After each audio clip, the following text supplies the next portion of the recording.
Terry here. Thank you for stopping by.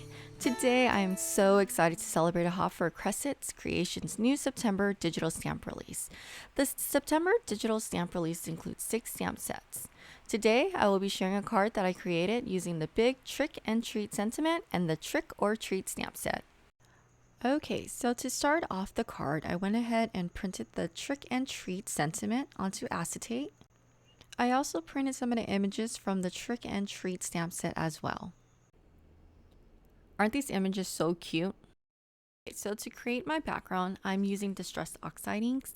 I'm using it in the color Crackling Campfire, Seedless Preserves, and Chipped Sapphire. I am using my blending brush on Strathmore Bristol Smooth cardstock. I've always had trouble blending ink onto cardstock until a friend recommended this brand to me.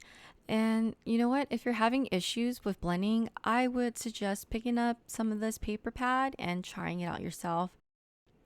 It made such a difference for me.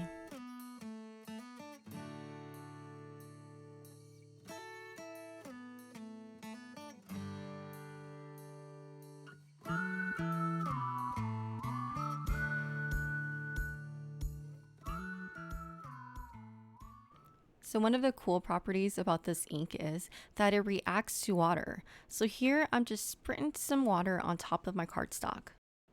Letting the water sit on top of my cardstock for a few seconds, I then use a paper towel to kind of blot up the excess water. The card front was missing a little bit of definition, so I used my darker distressed oxide ink and I just went around the edges of the card front. Using Copic markers, I went ahead and colored in the images. I also wanted to mention that Crescent Creation will be giving away a $25 gift card during this hop. All that you have to do is just follow along with the hop and subscribe and comment to each of the links. And the winner will get selected on September 23rd, and the announcement will be made on their personal blog as well as the YouTube channel. And I will have everything linked down below. Now I'm using a white gel pen to add highlights onto the image. I love adding highlights onto my colored image. I feel like it gives my image a little bit of more life. Don't you guys think so? Okay, so for my shaker card, I wanted to add a frame border. So I went ahead and cut out 5 frames using my Lawn Fun frame die. Using liquid adhesive, I only glued down 4 of the die cuts together. Before gluing on the 5th die cut, I went ahead and sandwiched the acetate in between the 4th and the 5th layer.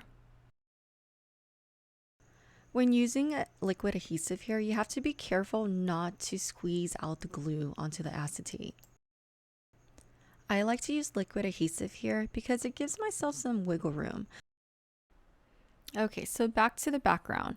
I cut it down to 4 1/4 by 5 1/2. I then went ahead and added some gold and white paint splatters.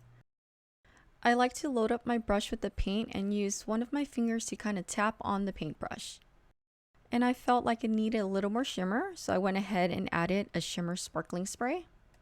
I would recommend letting this air dry, but I didn't have a lot of time today, so I went ahead and used my heat gun.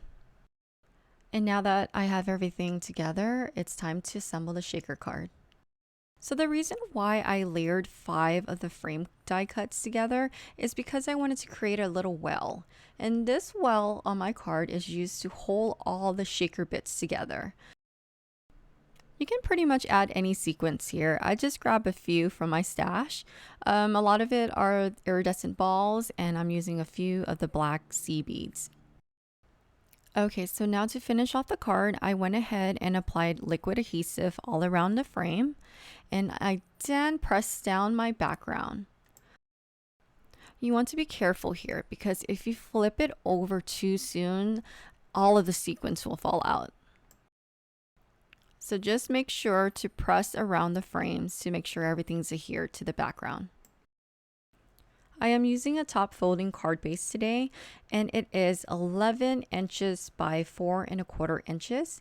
I scored it down at 5 1/2 inches. Using liquid adhesive again, I applied that onto the back of the card front and attached that to the card base. Now for this cute little image, I applied foam squares on the back and I popped that up onto my card. And there you guys have it. That's the completed card. I hope you guys enjoy the card that I created today, and please don't forget to follow along with the hop, and for a chance to win the giveaway, please subscribe and comment. Again, everything will be listed down below. Thank you so much for stopping by and have a wonderful day. Bye bye.